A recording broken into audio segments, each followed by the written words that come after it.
Você já parou para pensar por que algumas civilizações antigas simplesmente desapareceram da face da Terra? Historiadores apontam diversas razões: guerras, doenças, cataclismos naturais. Mas e se eu lhe disser que existe uma outra razão, muito mais picante, sobre a qual não gostam de falar abertamente? Hoje, vamos mergulhar nos textos mais antigos e desvendar 3 pecados sexuais pelos quais, segundo a crença de muitas pessoas, Deus destruiu nações inteiras. Você vai se chocar com a atualidade dessas histórias, mesmo nos dias de hoje. Prepare-se. Será uma jornada desafiadora, mas extremamente fascinante. Antes de começarmos a nossa análise, vamos nos aprofundar um pouco no contexto. Quando falamos sobre Deus e a destruição de povos, estamos, é claro, nos referindo a textos bíblicos e parabíblicos antigos. Não é apenas um conjunto de regras, mas sim uma crônica da relação entre a humanidade e uma força superior que, de acordo com esses textos, estabelecia certas normas morais. Foi justamente a violação dessas normas, especialmente na esfera da sexualidade, que frequentemente levava a consequências dramáticas para cidades inteiras e até mesmo para estados. Pense nas mais conhecidas catástrofes da antiguidade. Elas podem não ter sido apenas acidentes, mas sim uma resposta direta a certas ações humanas. Vamos então ao primeiro ponto da nossa lista, uma expressão que se tornou comum. Certamente cada um de vocês já ouviu, pelo menos uma vez, a expressão Sodoma e Gomorra, ou pecado sodomita. Mas o que realmente se esconde por trás dessas palavras? Estamos falando dos eventos descritos no livro de Gênesis, onde 2 cidades prósperas, Sodoma e Gomorra, foram literalmente varridas da face da terra pelo fogo e pelo enxofre. Imaginem a cena. De acordo com a narrativa bíblica, essas cidades estavam tão mergulhadas na depravação que o clamor de Sodoma e Gomorra chegou até o próprio céu. Deus decide verificar se isso era verdade e envia 2 anjos disfarçados de viajantes comuns. O justo Ló, sobrinho de Abraão, que vivia em Sodoma, os encontra e os convida para sua casa, a fim de protegê-los dos perigos da noite na cidade. E é aqui que o horror começa. Assim que os anjos entraram na casa, uma multidão a cercou. E não era apenas um grupo de arruaceiros. A Bíblia enfatiza: os homens da cidade, os sodomitas, desde o moço até o velho, todo o povo de todas as partes da cidade. Ou seja, toda a população masculina de Sodoma foi até a casa de Ló. E a exigência deles era terrível e inequívoca. Eles gritaram para Ló: traze-os para fora, para que os conheçamos. O verbo hebraico, conhecer, neste contexto, significa apenas uma coisa: ter relações sexuais. A multidão exigia que os hóspedes lhes fossem entregues para uma violência sexual coletiva. Hoje, alguns tentam suavizar essa história, argumentando que o principal pecado de Sodoma era a inhospitalidade. Mas sejamos honestos. O texto fala de algo completamente diferente. O nível de sua depravação era tal que estavam dispostos a tomar os hóspedes à força, estrangeiros que estavam sob a proteção do anfitrião da casa. Ló, desesperado, sai ao encontro da multidão e lhes oferece o impensável, suas 2 filhas virgens, dizendo: fazei-lhes o que bem vos parecer, só a estes homens nada façais. Esse ato terrível de Ló apenas ressalta a monstruosidade das intenções da multidão. Mas eles não queriam mulheres. Eles queriam homens, especificamente. Começaram então a forçar a porta, ameaçando Ló com uma retaliação ainda maior.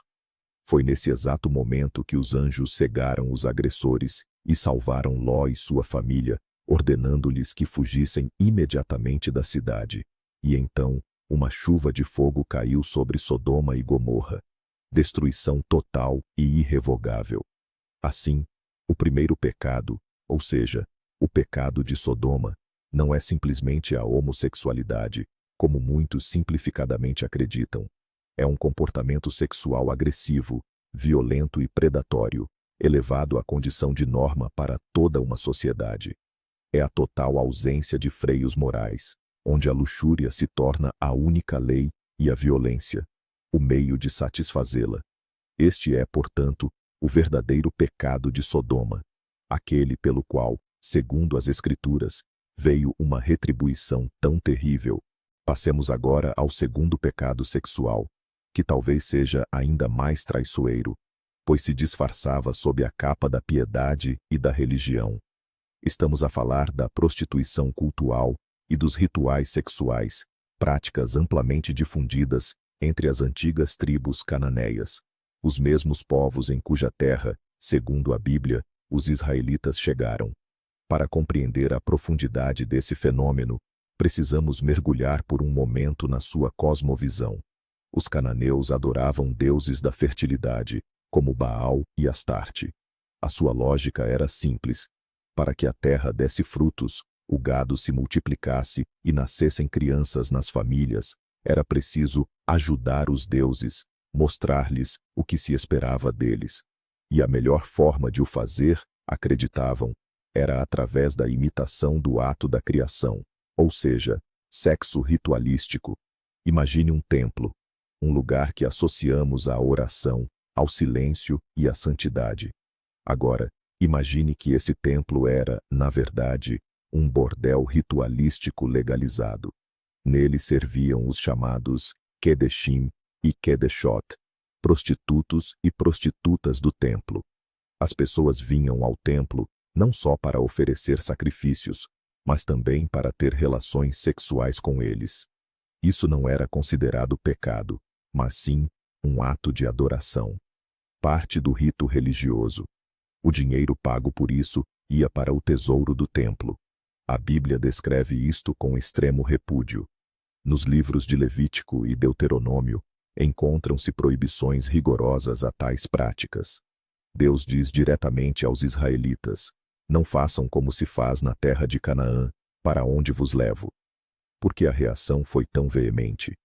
Em primeiro lugar, isso distorcia completamente a própria ideia de Deus e da adoração. O sagrado misturava-se com o perverso, o espiritual, com o desejo carnal mais abjeto. A sexualidade, que na compreensão bíblica é um dom sagrado para o casamento, transformava-se numa mercadoria e num espetáculo público. Em segundo lugar, destruía a instituição da família. Quando a infidelidade ritual se torna a norma, e é até incentivada pela religião, a noção de fidelidade conjugal simplesmente desaparece. Isso corroía todos os alicerces morais da sociedade. E, finalmente, estava intimamente ligado a outras abominações, incluindo sacrifícios humanos, especialmente de crianças, que também eram praticados nos cultos a Baal. Ou seja, o desregramento sexual era apenas a ponta do iceberg de uma total degradação moral. Foi precisamente por esta razão que, como afirma a Bíblia, a terra vomitou os seus habitantes. A sua destruição foi apresentada não como um ato de agressão não provocada, mas como uma operação cirúrgica para remover um tumor cancerígeno mortal que ameaçava infectar tudo à sua volta. E, finalmente, o terceiro pecado. Não é tão vívido e chocante quanto Sodoma em chamas ou as orgias nos templos, mas talvez o mais perigoso, porque corrói insidiosamente qualquer sociedade por dentro. Estamos a falar da devassidão sexual generalizada e do adultério, que se torna não apenas um vício privado, mas uma norma socialmente aceita. Ao contrário dos dois primeiros pontos, não há um evento ou ritual específico aqui. É, antes, uma destruição sistêmica e generalizada dos princípios basilares sobre os quais a sociedade se sustenta, a família e a fidelidade. Profetas bíblicos como Jeremias, Oséias e Ezequiel consistentemente denunciam os povos de Israel e Judá exatamente por isso. Os seus livros estão repletos de metáforas, onde a infidelidade a Deus é comparada à infidelidade conjugal, e o próprio povo é retratado como uma esposa infiel ou uma prostituta. Por quê? Porque para os autores antigos, a ligação era óbvia. Uma sociedade que perde a noção de fidelidade no casamento inevitavelmente perde a capacidade de ser fiel em qualquer outra coisa, em contratos, na amizade, no serviço a Deus. Imagine uma sociedade descrita pelo profeta Jeremias. Ele diz: juram falsamente, adulteram e andam em casas de prostituição em multidões. Cada um deles relincha pela mulher do seu próximo. Esta é uma imagem de completo caos moral, onde o casamento é uma ficção, a fidelidade é uma palavra vazia, e as relações sexuais fora do casamento são um divertimento comum que nem se tenta esconder. Hoje, muitos podem dizer: e daí? É uma questão pessoal. Mas a Bíblia vê isto de outra forma. Ela vê nisto não apenas uma escolha individual, mas um sintoma de uma doença mortal que afeta todo o organismo social. Quando a família, a célula fundamental da sociedade, se desintegra, tudo o resto começa a ruir. Crianças nascidas nessas condições não veem exemplos de relações saudáveis. Não aprendem responsabilidade e fidelidade. Isso gera uma reação em cadeia de anarquia, egoísmo e desconfiança. Quando ninguém confia em ninguém, quando cada um busca apenas o seu próprio prazer, tal sociedade não é capaz de auto-organização, de defesa, de desenvolvimento. Torna-se fraca e vulnerável. Os profetas ligavam diretamente esta decadência moral às catástrofes futuras, a conquista pelos assírios e babilônios, a destruição do templo e o exílio. Eles afirmavam que os inimigos eram apenas um instrumento nas mãos de Deus e que a verdadeira causa da derrota era a putrefação interna. Um povo imerso na devassidão e nas traições simplesmente não conseguia resistir a ameaças externas. Apodreceu por dentro e desmoronou sob o seu próprio peso. Assim, o adultério, que se tornou uma norma, é o assassino silencioso das civilizações, que age lenta, mas inexoravelmente. Mas o que exatamente torna essas histórias antigas tão impactantes e cheias de ensinamentos para nós hoje? Primeiro, o que nos impressiona é a escala das consequências. Não estamos falando de punições individuais, mas sim do completo apagamento de cidades e culturas inteiras da face da terra. Isso demonstra a gravidade com que esses pecados eram encarados. Em segundo lugar, a surpreendente atualidade.